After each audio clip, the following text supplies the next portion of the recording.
My brother and sister, my subscriber, the person that is just watching, that wants to subscribe or that don't subscribe, that you are just watching now, allow yourself to heal. Allow yourself to heal. Allow yourself to heal.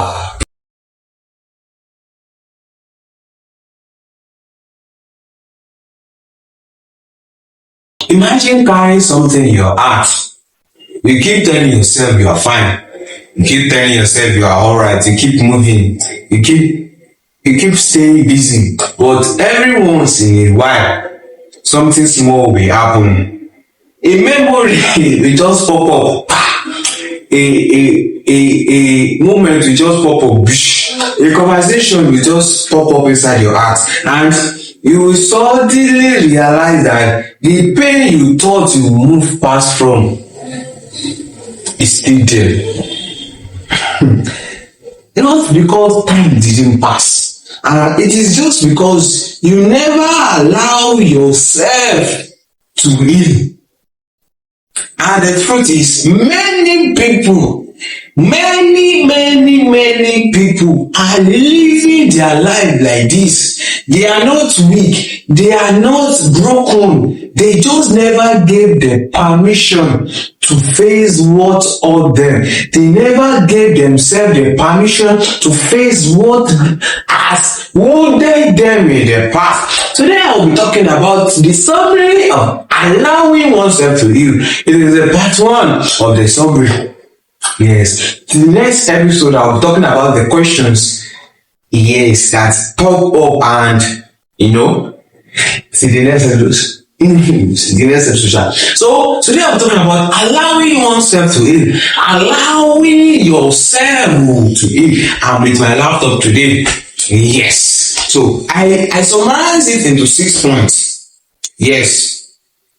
The whole discussion I've summarized it into the first point of allowing oneself to heal, allowing yourself to heal.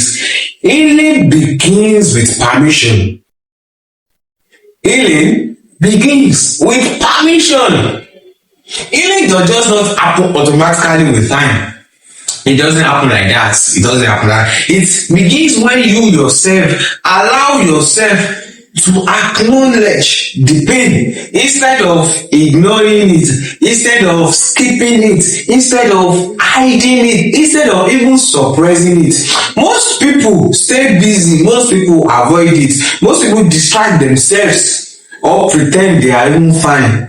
But true healing starts from honesty about what really hurts you. Most of us suppress the pain to the extent that if anytime anywhere, if they ask us, are you okay? Yes, I'm fine. Meanwhile, deep inside us, we are not fine. To allow oneself to heal means you are honest about what really hurt you. You are honest about what has wounded you.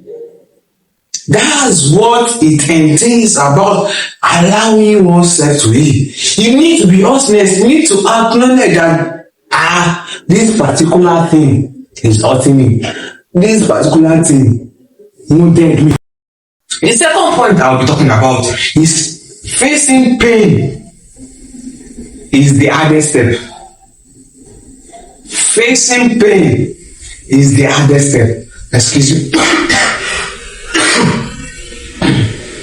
The biggest struggle is not healing itself. It's about controlling the pain. It's about confronting the pain. You see, facing pain means admitting that something truly affected you, accepting that something of fear may have happened, and revisiting memories people often avoid.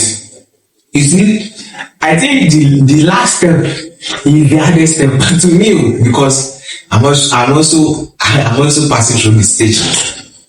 You see, one might accept that something unfair have happened, one man admit that something truly affected someone. But you see, revisit that pain. You see, revisit that memories that caused the pain. It is the hardest, my brothers and sisters, because it means reliving the pain that has happened in the past. And one of the funniest thing that is very hard is with time, as time goes on, revisiting that pain becomes more difficult. Revisiting that memories becomes more difficult for us. I don't know. It becomes very difficult for us. Revisiting the memories becomes very difficult for us. However, let us know that the pain that we tend to avoid, the pain that we tend to suppress, silently controls us. It might not be loudly, but it controls how we feel life. It controls how we feel relationship. It controls our perspective and belief about some things. But the pain that we face can eventually be processed and even released if you later face the pain. There is a process that will go on, and after the process, you just release it, then forget about it. We forget about the pain. We forget about the hurt self. But you see those pains, those hurt, those wounds that we tend to keep, that we tend to suppress, that we tend to not visit, silently controls our life and stay. The third point, time alone doesn't heal. Most people say with time you will heal. Time alone doesn't heal though. Healing is not simply the result of time passing. What really matters is that what the person does or do during that time.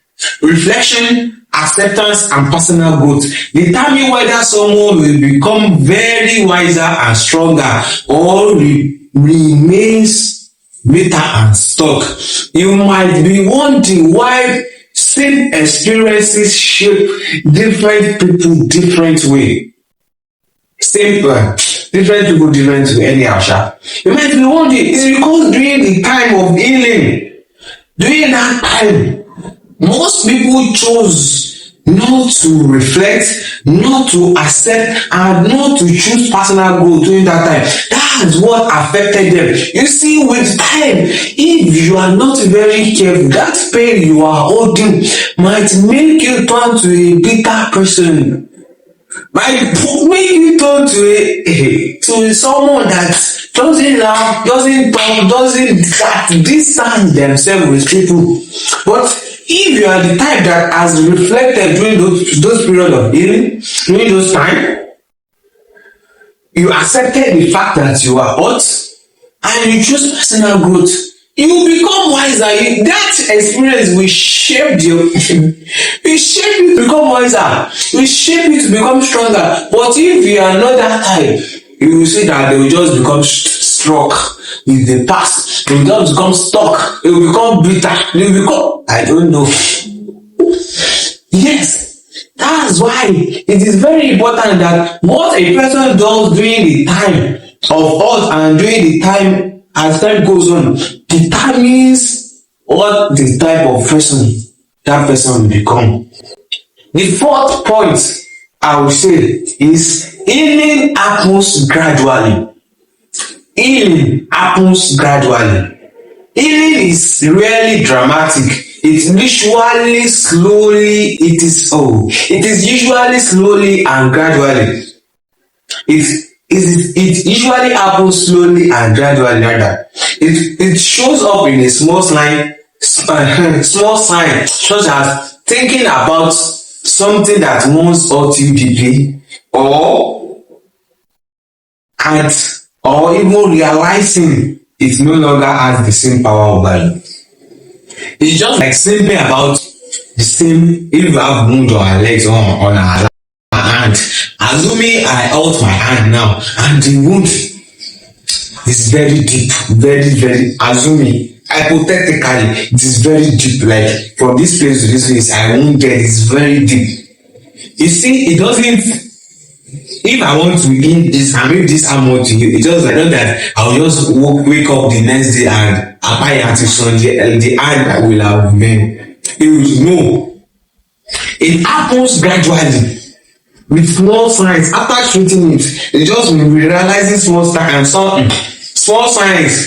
and you will, for the first week of the accident, if something touches this hand, I'll feel it as if,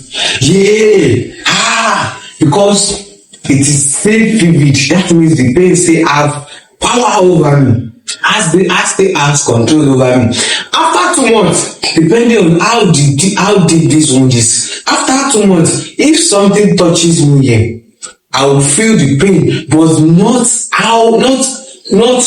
not to the extent of how it felt past week, the first week after the accident. After 3 months, if something touches, I might not even feel the pain again, but I will still realize that the wound is still there. So with time, healing does take gradually. That's what happened with our hearts. You realize that the moment after the incident happened, maybe 3 weeks or even a month after the incident happened, if you think about it, you feel the sharp pain. After a while, maybe like 5 months or so, you realize that if you think about it, the pain you felt before won't be like that again. You just be like, healing that to me and this thing pain me, not that this thing is paining me. After a year or 2 years, if you think about it, just like I've been over. That's how you know you are healing. That's how you know you've healed. Healing happens gradually, step by step. The first point is pain can become familiar. One of the deeper challenges one face sometimes is because pain becomes familiar. Sometimes if we hold on to pain, long-held pain, the pain we have been keeping and suppressing since becomes familiar, and the healing realms becomes unfamiliar, becomes uncomfortable for us, because during those times we hold on to the pain, it has shaped our beliefs, it has shaped our perspective, it has shaped our identity. Long-held wounds, long-held pains shaped our belief, shaped our identity, shaped our perspective about life, shaped about time, shape how we feel relationship, shape many things. And when letting go of this pain means stepping into an unknown, we don't know what we will face in that healing realm, so we hold on. That's why most people don't allow themselves to heal, because stepping into the healing realm feels unknown, feels uncomfortable, feels unfamiliar, because we have been with the pain for a very, very, very, very long time. So we prefer to stay in the pain because we are familiar with the pain, rather than letting go. Because we are all familiar of letting go, because we are all familiar of the realm we are stepping into. That's what caused most people. That's what caused most people to hold on to the pain to this moment. But let go. Let go of the pain. Let go of the pain. It might feel like it is the unknown realm, but still let go. To the last point we're talking about, healing is choosing growth. Healing is choosing growth. Allowing yourself to heal does not erase the past. Instead, it means you refused to let your past wound permanently define your future. Healing is very important. It is very essential. It is very necessary to reclaiming control over your life and choosing growth rather than remaining trapped in the past experiences. Just because you allow yourself to heal doesn't mean the past does not happen. Just because this wound that happened on my hand heal or allow is healed, yes, does not mean that I am not wounded in this time, that I did not wound. It just means that I treated this because I don't want this wound to later affect me in the future. It might turn me to an handicap if I not allow myself to heal it. If I not allow myself to treat the wound, it might tell me the outcome. It might change how my life, my future will be in the future. My future will be. So letting go, allowing yourself to heal doesn't mean the past will be erased. It just means that you are not allowing that pain to change how your future will be. It just means that you are reclaiming the control over your life. You are not allowing the pain to control your life. You are reclaiming a control. You are not trapped in the past experiences. Most people are trapped in their past. Actually, that's why they find it difficult to heal. They are still in there. They might not accept it. They might not admit it, but truth be told, they are still trapped in their past experiences. Yes. As we round up, this is Obanjesu Chatatoku, and this is Talk with Sam. I am Obanjesu Lelawi. Don't forget to like, don't forget to subscribe, don't forget to comment, and don't forget to share. Thank you. As we are rounding up, the final thought. Pain is part of life, but it doesn't have to be the center of your life. It doesn't have to be the center of one's story. When someone allows themselves to heal, to face their pain, to reflect on the pain, to grow through it, the same experience that once wounded us, once wounded them, once wounded everyone, can eventually become a source of wisdom, depth, and transformation. Allow yourself to heal. My brother and sister, my subscriber, the person that is just watching, that wants to subscribe or does not subscribe, that you are just watching now, allow yourself to heal. Allow yourself to heal. Allow yourself to heal.